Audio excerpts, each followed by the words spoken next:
देखिए, रेबीज की बात करें तो ये डॉग, कैट या किसी भी तरह के जंगली जानवर के काटने से होता है। जब कोई इन्फेक्टेड एनिमल होता है, जानवर होता है, तो उसका जो सलाइवा होता है या फिर वो स्क्रैच करता है, मतलब उसका पंजा अगर वो हमें लगता है तो उससे जो कट होता है, उस कट के जरिए वो वायरस हमारे शरीर के अंदर एंटर कर जाता है।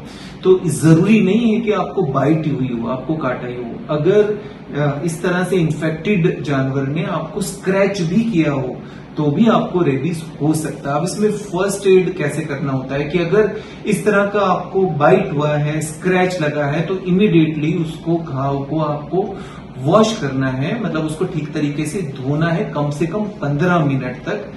पानी गुनगुना हो सकता है, फ्लोइंग वाटर जैसे हो, उससे आप उसको ठीक तरीके से धोना है। साबुन से, माइल्ड साबुन होना चाहिए, कोई हार्श साबुन ना हो। धोने के बाद एक चीज और आप ध्यान रखिए कि अगर आप ब्लीडिंग कर रहा है, वहां पर ब्लड भी आ रहा है, वो गहरा घाव है, तो उस ब्लीडिंग को रोकने के लिए कोई स्ट्राइल बैंडेज का आपको इस्तेमाल करना, उसको कवर करना है। मतलब बहुत ज्यादा दबाना नहीं है, टाइट बैंडेज की जरूरत नहीं है, बस उसको कवर करना है ताकि आप किसी तरह के डर्ट से, डस्ट से उसको प्रोटेक्ट कर सकें।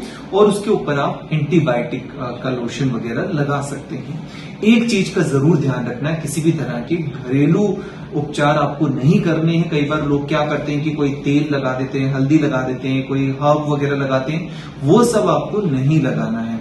इसके अलावा कुछ और बातों का आपको विशेष तौर पे ध्यान रखना है कि घर में आपका कोई पेट एनिमल है तो उसका वैक्सीनेशन होना बहुत जरूरी है।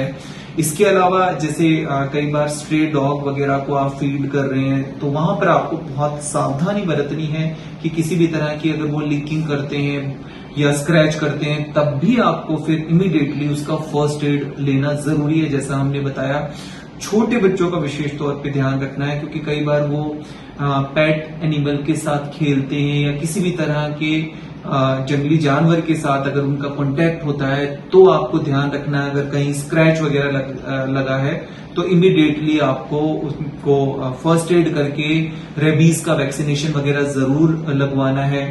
इसके अलावा किसी भी तरह के लक्षणों का आपको वेट करना नहीं है क्योंकि लक्षण आते हैं तो बहुत देरी हो चुकी होती है।